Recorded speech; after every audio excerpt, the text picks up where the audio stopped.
ఈరోజు గాంధీజీ యొక్క జన్మదినం యొక్క నివాళులు అర్పిస్తున్నాము.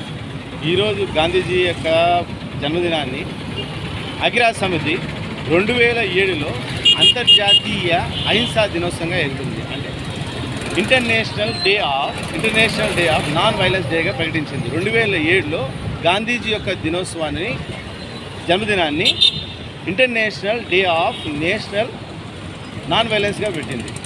అంటే ఇక్కడ మనకు గాంధీజీ యొక్క ఇది వచ్చి దండి మార్చి యొక్క చిహ్నంగా పెడుతున్నాం. దండి మార్చి చిహ్నం అనేది ఏం చెప్తుందంటే, ఇక్కడ ఉప్పు సత్యాగ్రహాన్ని ఏదైతే ఉప్పు మీద పన్ను వేసినప్పుడు మన గాంధీజీ గారు మొదట స్టార్ట్ చేసిన ఉద్యమమే 1930లో ఇది స్టార్ట్ అయింది. ఈ ఉద్యమం గుజరాత్లోని దండి యొక్క తీరం మొత్తం తీసుకొచ్చింది. ఇక్కడ 1930లో మార్చి 16 నుంచి స్టార్ట్ అయిన ఈ ఉద్యమం ఏప్రిల్ 26 వరకు ఈ ఉద్యమం జరిగింది. ఈ ఉద్యమంలో దగ్గర 24 రోజులు గాంధీజీ గారు ఈ ఉద్యమం మీద పోరాడుతూ వచ్చారు. ఈ ఉద్యమం యొక్క మెయిన్ ఉద్దేశం కూడా ఉప్పు మీద పన్ను వేయకూడదనేసి గాంధీజీ గారు పిలుపునిచ్చారు. దీనికోసము దండి మార్చిగా చేసింది. దండి మార్చి అనేది సాల్ట్ దండి మార్చిగా మనకు నిర్ధారించారు. ఉప్పు సత్యాగ్రహం మీద ఈ దాదాపు 384 రోజులు ఈ ఉద్యమం మీద జరిగింది.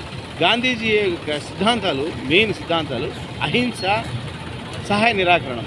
ఆయన మనకు చూపించినవి అన్నీ కూడా అహింస మీద పోరాటం చేసి అహింసని ఆయన ఆయుధంగా తీసుకునేసి భవిష్యత్ తరాల వాళ్ళకి దీని గురించి చెప్పారు. ఇక్కడ మనకు అతని యొక్క గురువు గారు గోపాలకృష్ణ గోఖలే గారు, రాజకీయ గురువు గారు.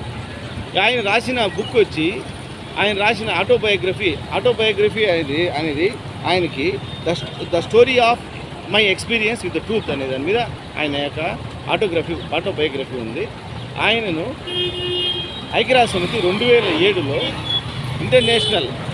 ఇంటర్నేషనల్ నాన్ వైలెన్స్ డేగా ప్రకటించారు. కాబట్టి ఈ దండి మార్చి యొక్క ఇది చూడండి ఒకసారి. ఈ మొత్తం కూడా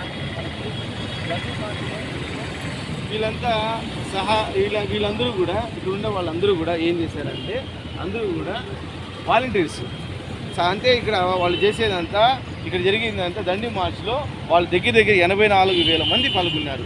ఈ యొక్క ఉద్యమము తారాస్థాయికి చేరుకునేసి భారతదేశంలో మొత్తం కూడా గాంధీజీ ఏర్పాటు చేసిన 1930లో స్టార్ట్ చేసిన ఈ యొక్క దండి మార్చు ఉప్పు సత్యాగ్రహము 1942లో చేపట్టిన క్విట్ ఇండియా ఈ ఉద్యమాల వల్ల గాంధీజీ గారు భారతదేశానికి స్వతంత్రం తీసుకోవడానికి ముఖ్య భూమిక పాటించారు. కాబట్టి ఈ యొక్క దండి మార్చు యొక్క చిహ్నాన్ని ఇక్కడ తిరుపతిలో ఏర్పాటు చేశారు. దీని యొక్క గర్వకారణంగా మనం భావించి మనం గాంధీజీ యొక్క దినోత్సవాన్ని అక్టోబర్ 2గా మనం అంతర్జాతీయ అహింసా దినోత్సవంగా మనం ప్రకటించుకున్నాము. ధన్యవాదాలు.